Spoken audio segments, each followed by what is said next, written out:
And AI will not replace you. People who use AI are going to replace you. I think we need to think about it in that way. I think leaning into it, you will find that it is actually very exciting.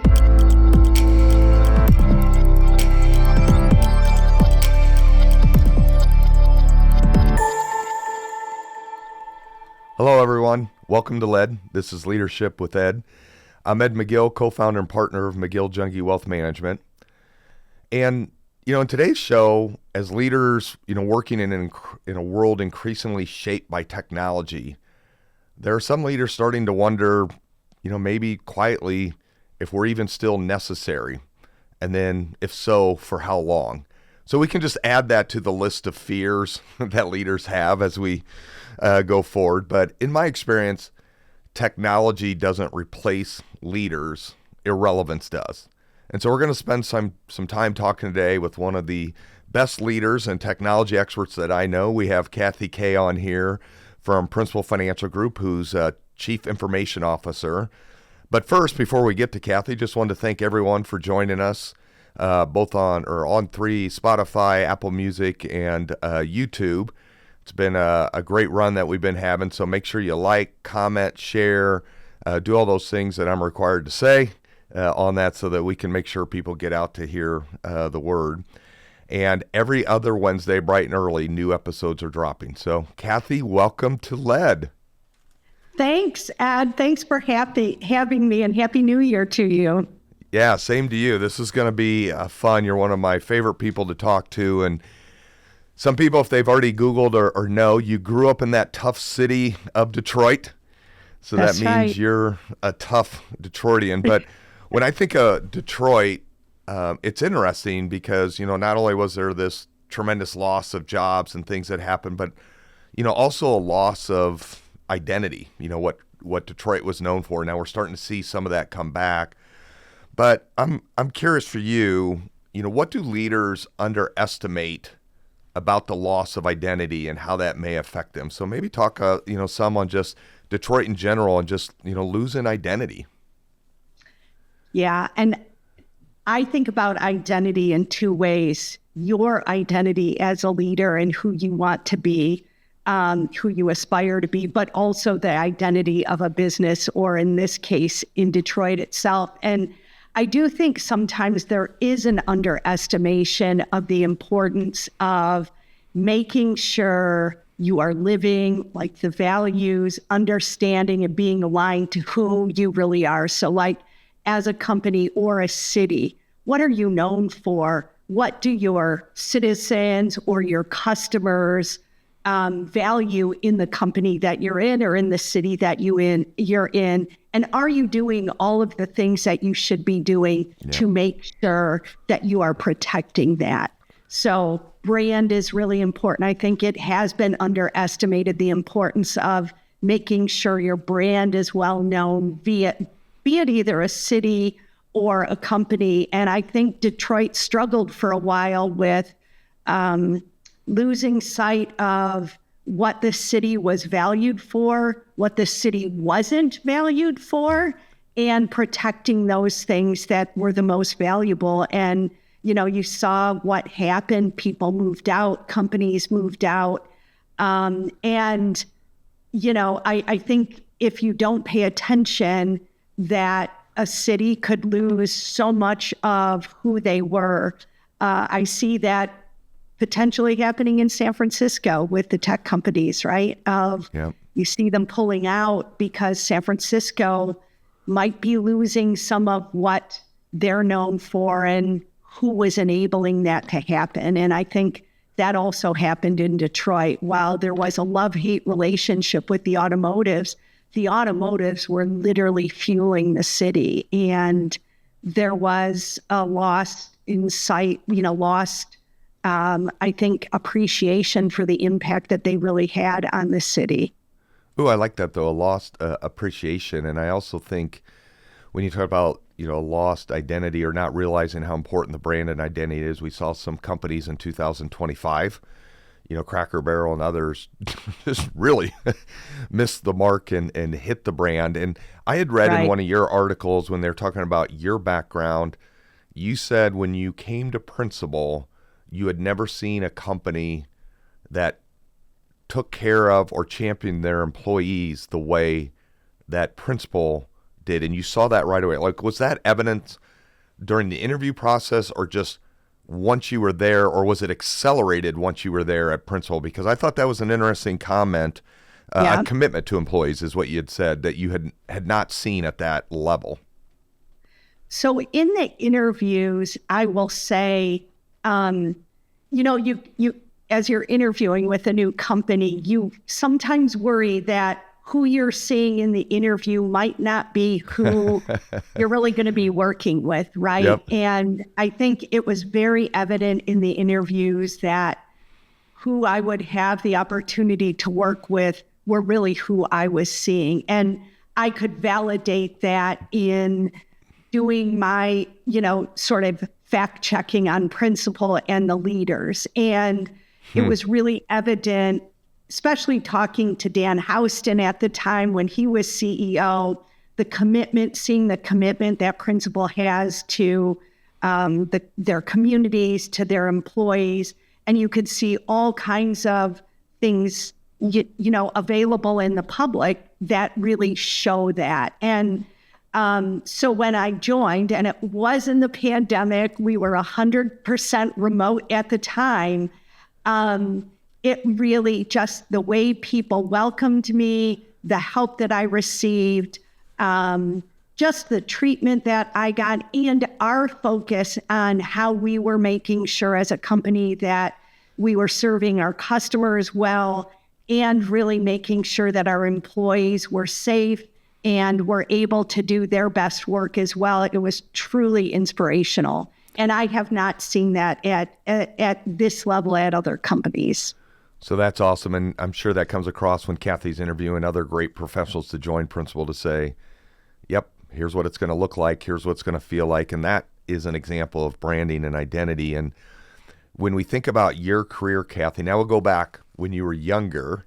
You also said in an article, because I think people want to know, how does someone become a technologist? I saw that where you called yourself a technologist, and you said, I didn't see a lot of people that looked like me. And maybe that's still the case, that there are not a tremendous amount of female technology officers. Could be wrong on that, but how'd you get into technology? Why was that of interest at that time?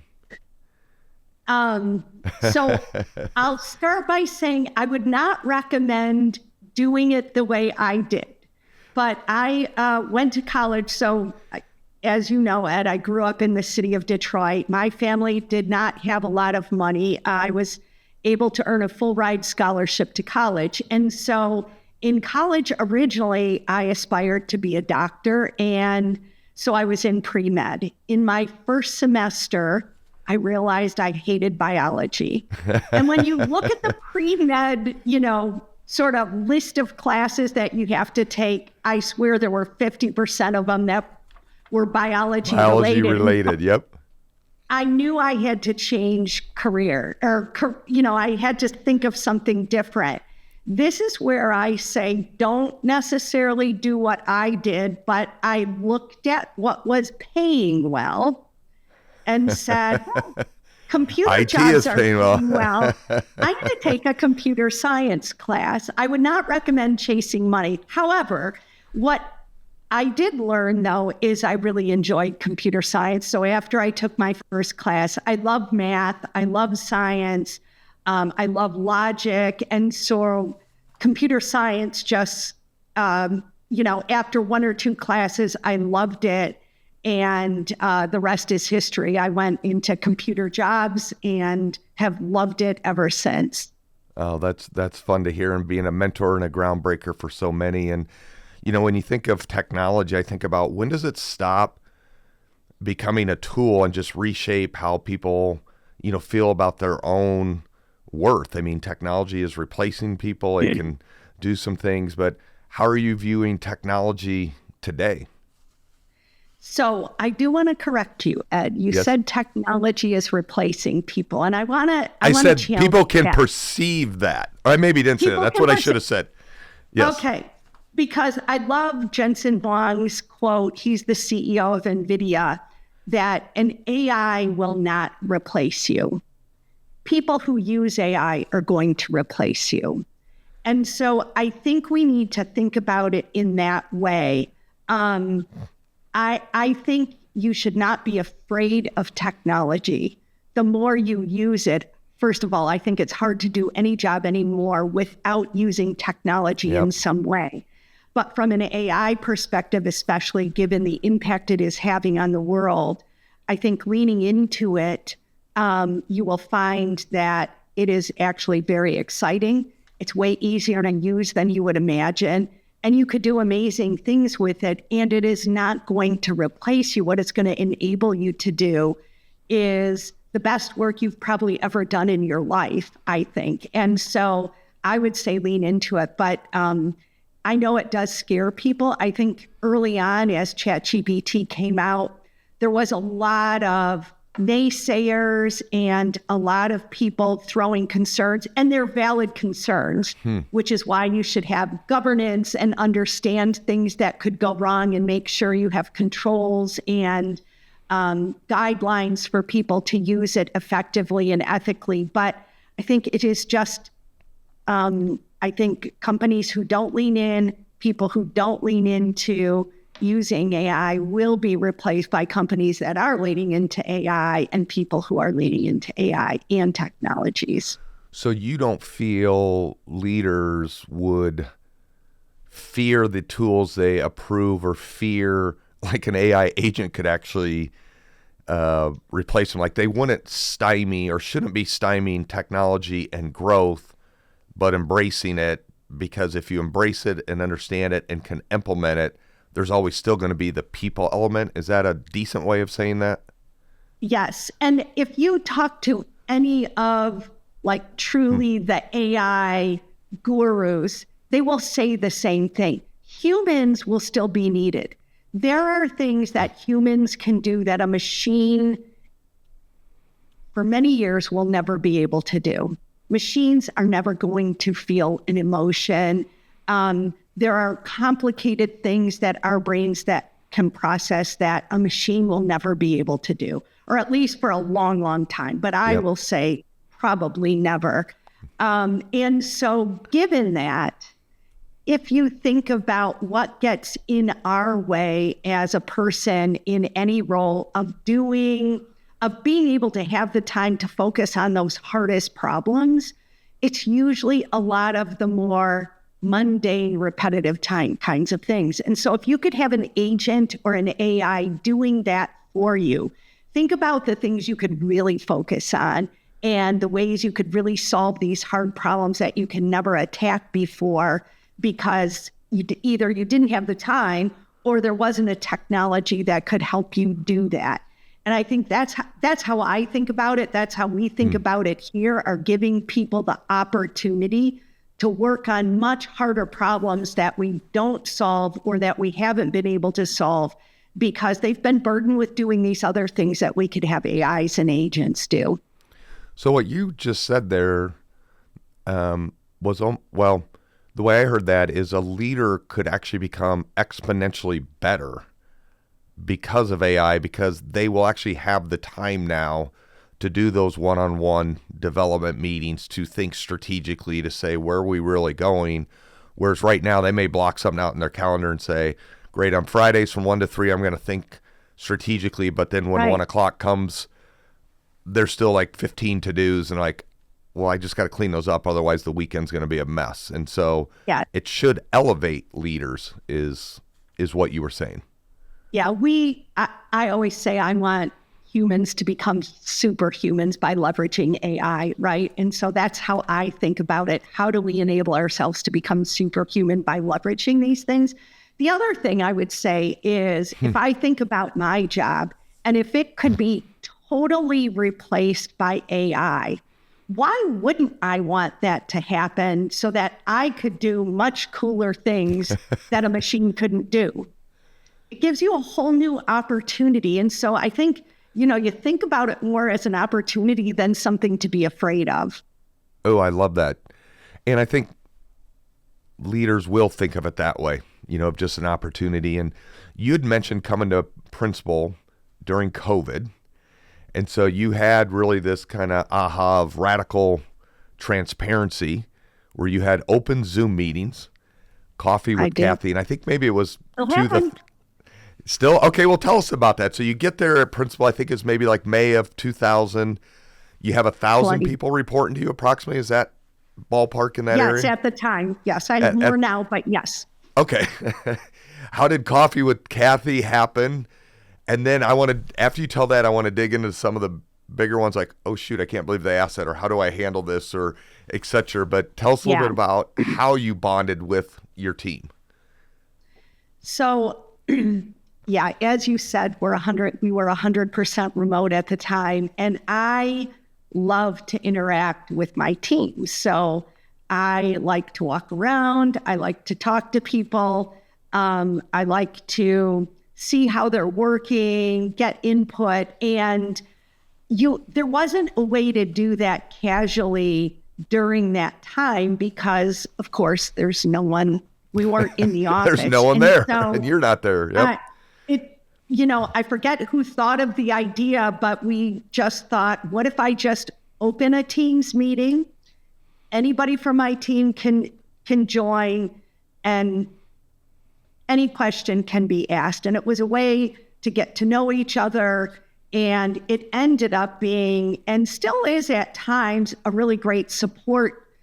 It was like a support meeting too, because there were so many things going on. We were hearing about more and more COVID. There was unrest across the country and in the world. And, we had families trying to, work as well as take care of their kids and teach them at the same time. There was so much anxiety. And so it just became a forum for breaking down any sort of silos, any sort of leveling, and just saying, let's just talk about anything that's on our minds. And so, there were times that maybe people said, wow, I can't believe they asked that question. But I view it as, wow, there is a comfort that they have in feeling safe in asking those questions. So I would turn it around and say, if you're not getting those questions that leave you with, wow, I'm glad they asked that, or, that took some courage to ask, then maybe there's something that is you're signaling to your team that it's not safe to ask those kinds of questions. So there was no filter like going through comms that then filtered to you, where you got the ones like, Kathy, you're the best. Tell me how you are so awesome. They were truly just in the chat right out of the gate, put whatever they want. Not only in the chat, it was live. So people would turn on their camera and ask, because I would ask, if you're going to ask a question, will you turn on your camera just so I could get to know you, who you are, we could see each other. And so, so they would turn on their camera. There would be some in chat because it was interactive, right? Somebody would ask a question and then somebody might crack a joke in the chat, and then it would cause a whole thing in the chat. Some people would add on. And that still happens, but it was a very easy way to really open up a safe space for my entire organization to get to know me and get to know each other. There were so many people that teammates had never met from another part of the organization. And I still do it. I only do it once a month now. But they still happen once a month. Back then awesome. It was weekly. Was there anything that totally backfired? You're like, oh God, or anything that totally surprised you where you were thinking, that's actually not a good question, that I'm not sure where I go with this? Yeah. So I will say there have been times earlier, because people didn't know me as well, that, how I answered a question was interpreted in a way I didn't intend. Yep. The good news is other people would give me that feedback. So there were a couple times in the next coffee with Kathy, I apologized and said, I got this feedback. I didn't really intend for that to be interpreted that way. I can see why you did interpret it that way. And here's what I really meant. And I'm really sorry that it made some of you uncomfortable. So you have to be willing to own that when it's real time, right? And now people feel more comfortable doing a follow-on question. Did you really mean that? Yeah. So it's, it doesn't really happen as much anymore. But yeah, and, we were talking about all kinds of things, not only work things, but, we were doing coffee with Kathy when George Floyd got killed, when there was the Asian hate sort of crimes going on. And people were sharing how they felt about it, their experiences. And there were many times where it was really emotional, where it was more healing for other teammates to be able to say, you know what, we're here with you. We got your back. Don't hesitate to reach out when you're feeling, sad or anxious. We can all help each other out. It's really amazing. And I do think joining in COVID when everybody was remote broke down walls much more quickly than I think had I joined when everybody was in the office. Because I got to see people's environments. I'd be meeting with somebody and one of their kids would run in the room and so embarrassed. And it's like, no, I want to meet your son, or let me meet your daughter. It was just very endearing. Or a pet would come across, and it just broke down walls that much more quickly. And you got to see a little bit of lots of people. You're just getting to know their life in their world, which was really helpful to me. And, as I was thinking about before we go to the next question, there probably was, for a lot of those people, that was really cool. She just took my question and answered it. Now I feel like I know her. I remember my son, Blake, who was taking a leadership class up at Iowa State, and he called me to say, Dad, Brock Purdy commented that I made a good point in our leadership Zoom chat or whatever it was. And because it was Brock Purdy, the quarterback, and it was, kind of this bonding he made to call me. So there probably was some of the things where a spouse would go home and say, yeah, I talked to the CIO today, and this is what she said. So there probably was some of that as well, too, because that's not an everyday occurrence where people are just walking in your office, have the ability to ask questions. Right. I will say, you forget as a leader sometimes, and Deanna Strable, our current CEO, will say, we are being talked about at the dinner table, in our employees' families' dinner table, right? And you sometimes forget the impact that you could have, either positively or negatively, and how much you're being watched and interpreted. And it's why I feel it's very important to be really who you are, not trying to project somebody you're not, because it's way easier to just be who you are and let people get to know you that way, because you're much more genuine, and it's much easier to be vulnerable with people, and it's easier for them to interpret you the way you really intend, I think. Yeah, and I love the vulnerability there where Deanna said that, another just tremendous leader at Principal, of we are being talked about, we are being watched. That isn't hopefully people hear that. It's not an arrogant statement. It's just when you've moved up the ranks, right, and you have leadership responsibility, just how did that interaction with you go for that person that might not have that again for another month? And thinking about that when you're in the cafeteria, walking the hallways, and everything else. So I think that's awesome. When you think of, just the different companies you work for, I wrote this down because I didn't want to butcher her name, but I read in one of your articles, Marianne Goebel, who was the CIO at GM, was the first to recommend your role for outside of GM. So you were at GM for 23 years, and then there was a stint of like 4 or 5 years, 6, 7 years at different places.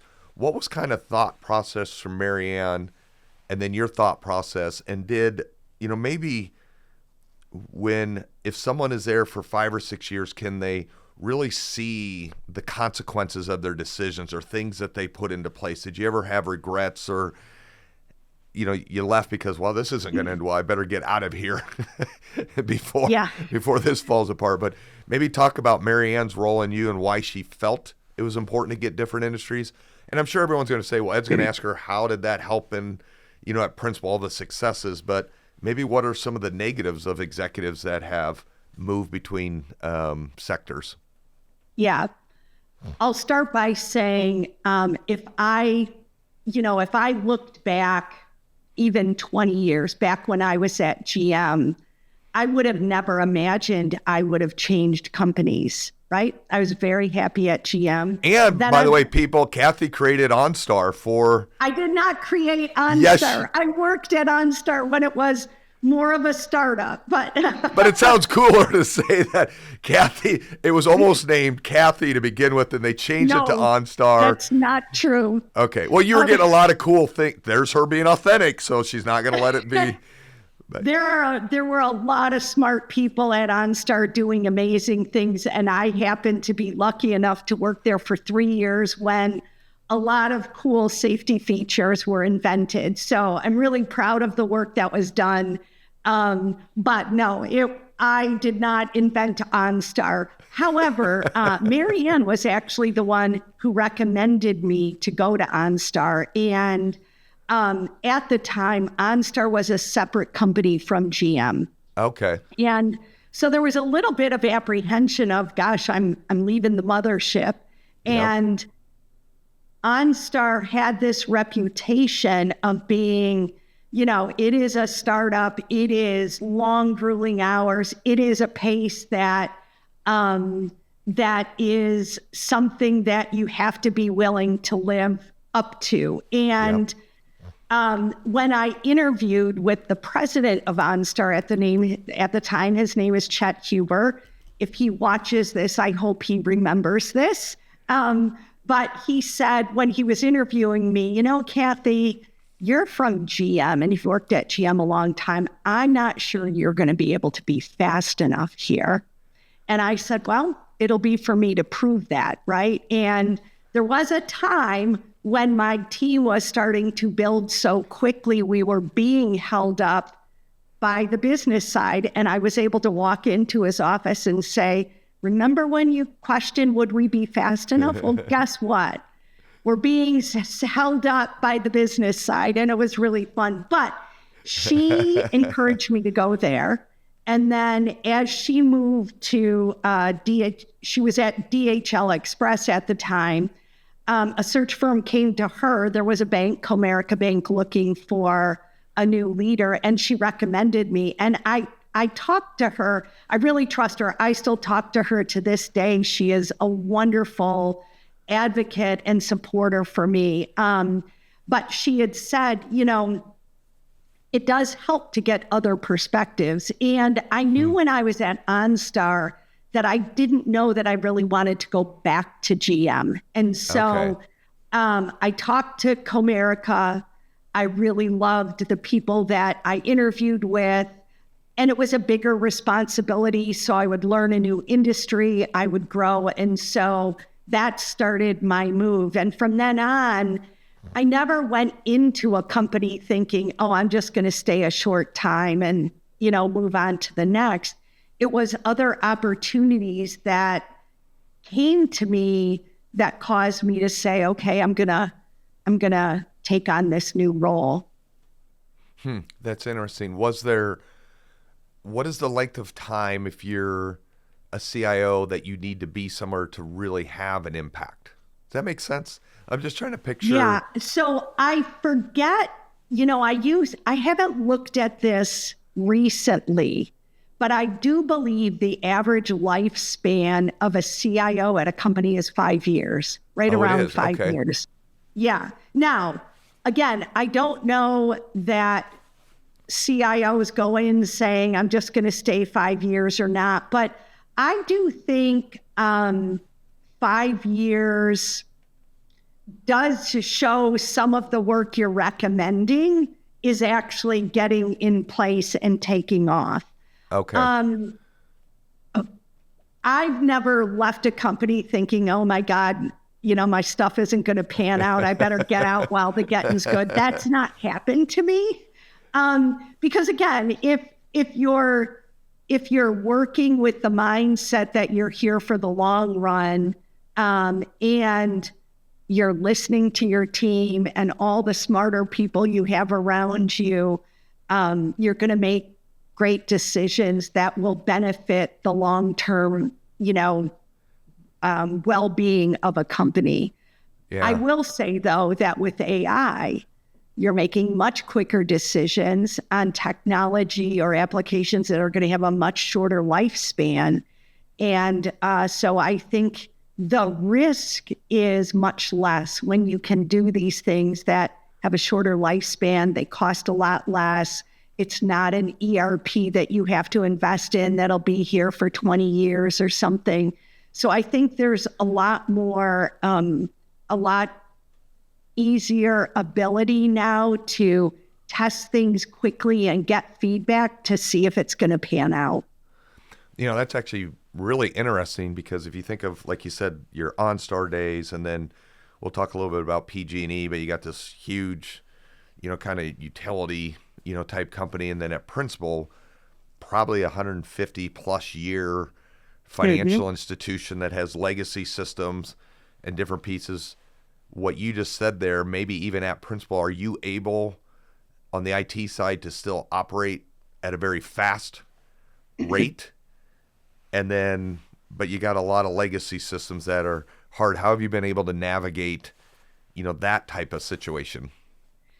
So we have been on a journey of simplifying the technology sprawl that we have. Again, any company, if you look at the companies I've worked at, they've all had quite a long tenure of being in existence. And so they all come with a lot of legacy technology. At Principal, the good news is there had been some work done in modernizing, but given where we want to go as a company and how we want to support our customers and serve our customers in the future, there's a lot of technologies that we need to evolve, either replace or create new capabilities, or ultimately invest in either building or buying totally new capabilities.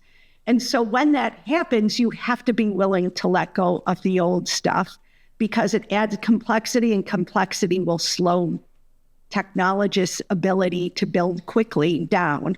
And so we have been having to balance this of simplifying, getting rid of old technology while we're building new capabilities and investing in new technology. It's something that any company who's been been around for a while has to face. And so being thoughtful about things that you're building now and, sort of the debt that it creates. I think we've all learned in technology over the past few years that you have to be much more conscious about that than maybe we were, say, 20 years ago. Yep.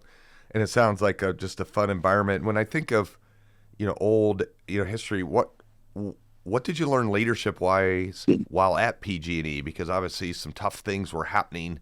When any company goes through a crisis, as leaders, you have to be really transparent in sharing what's really going on. And I do believe that the PG&E leadership at the time was as transparent as we all could be. Things were happening so quickly, but you also have to make sure that you're providing the space for teams to talk about what they're anxious about. Yeah. Will they have jobs? What are we going to do? But also listen to them in terms of how they could solve problems. So if you look at any company who's gone through a crisis, you will always see them coming out with all kinds of innovative approaches to solving the problems when they were in this crisis. And so one of the things I think as a leader that's really hard to do that we were all leaning in on is buffering them as much as we could so that they had the space to get work done, but also think opportunistically and in an innovative way for how to solve these problems differently, to get them done quickly, to serve the customers, the field crews, et cetera, in a way that we hadn't in the past. And, if you read about some of the things that have come out of PG&E since then, they've done some amazing things and have really helped other utilities as well from an innovation perspective in leveraging things that were built during that time. Yeah, exactly. And I think when you think of leadership, when systems change faster than people, what advice are you telling your up and coming leaders what their real role is on your team or other teams? Because you are seeing this massive change very quickly. What are you telling the leaders their role is in all of this? Yeah, the thing I always say is the technology is the easy part. As hard as it might be getting it in and getting it to work, it's actually the easy part. The change management, I think, is oftentimes underappreciated on the significance of the impact it will have on people. And so bringing people along, understanding their concerns, having empathy, helping them work through change, leaning into people who are good at managing change management. So we have change management people here that we can leverage that helps that. But I would say don't underestimate the impact and the amount of time you should spend, especially as leaders, helping bring your people along through a change. I don't think you could waste time doing that. The more you do it, the faster people will get through it all, the quicker they'll adopt the change, adopt the technology, and the better off I think everybody is. I think that's awesome. And you had said too, make sure I don't butcher this, technology alone isn't what drives substantial change. People do. So it's probably also just reinforcing to the people that you're still the key cog in all of this. The technology will help it go faster, but we still need you to be stepping up your game and leading more of this transformational change, handling more of the emotion. It's a different skill set that some of these leaders are having to develop and create. Yeah. And it's a whole different way of how we build technology these days. I mean, if you think back, gosh, when I started my career, and I'm dating myself, but there was, you'd gather these requirements and then you'd go back in IT and you'd build it all. And then you'd, present this technology to the business people, and it would never be right because you weren't talking to the people who were really going to be using it. You talk to the requirements people, but they weren't always the people who were building it. Now, the way we build things, and this is, a huge shift over the last, I would say, 10 to 15 years, you encourage the engineers to get as close to the problem as they can, as close to the customers as they can, to help understand the problem firsthand, not in interpretation through somebody else. Because they are able to think about problem solving differently. And so because of that, if you're doing that well and getting and have a feedback loop, you're able to make the changes quickly. You get the right capability out there the first time. And it's a sense of ownership with those who have been involved and were seeing it being built and were felt heard and, we're able to give feedback and seeing the team course correct. It's a way better way of building capabilities, and it really helps also with the change management. Your key leadership style shows up as servant leader. Have you had to modify or adjust that and be more, I don't know what more direct? Servant is, always being helpful in creating the path for those other leaders. But with technology changing so fast, have you had to also do more prompting, more kind of like polling versus servant leadership?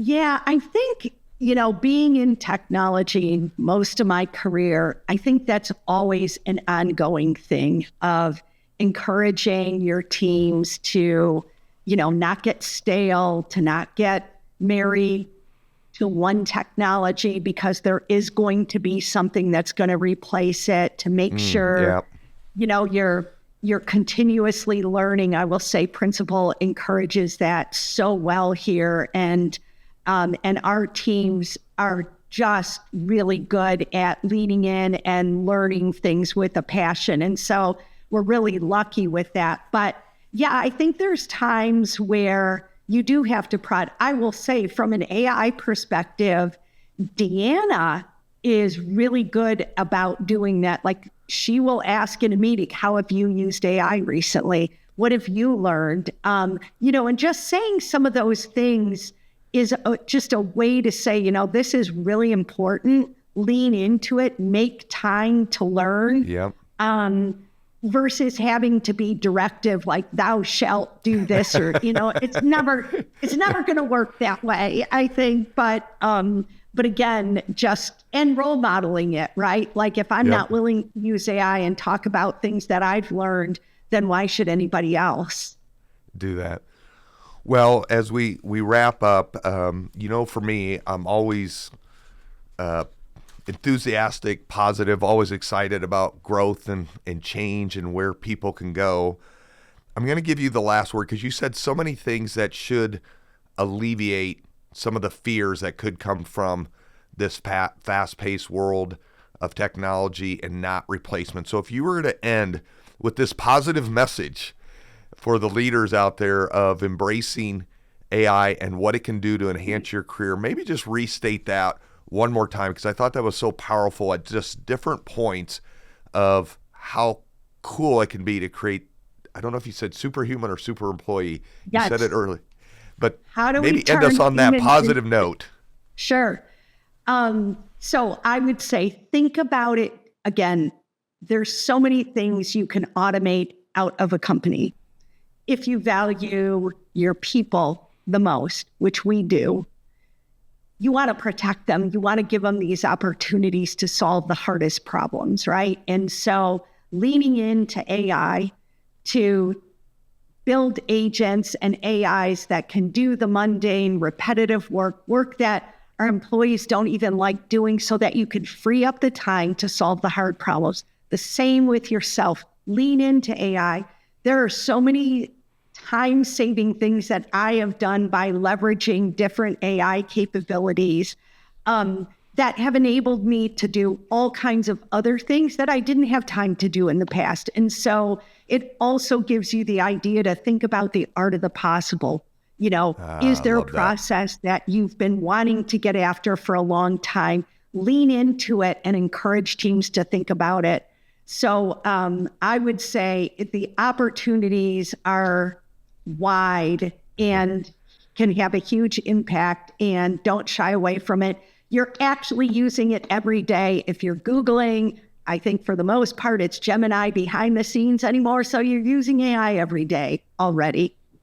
That is awesome. And I hope everyone could sense and feel just Kathy's passion and enthusiasm for this role. And I know I'm actually going to send a note to her assistant to see if I can start going to Kathy or coffee with Kathy because it's so fun. And just, you have such an easygoing, pleasant style. So it's always been so fun to talk to you. And I can imagine just how, what a great leader you are in developing these next leaders at Principal as well too. So you're one of my favorites and always love talking to you, and I can see it come through today. So thank you for being a guest today.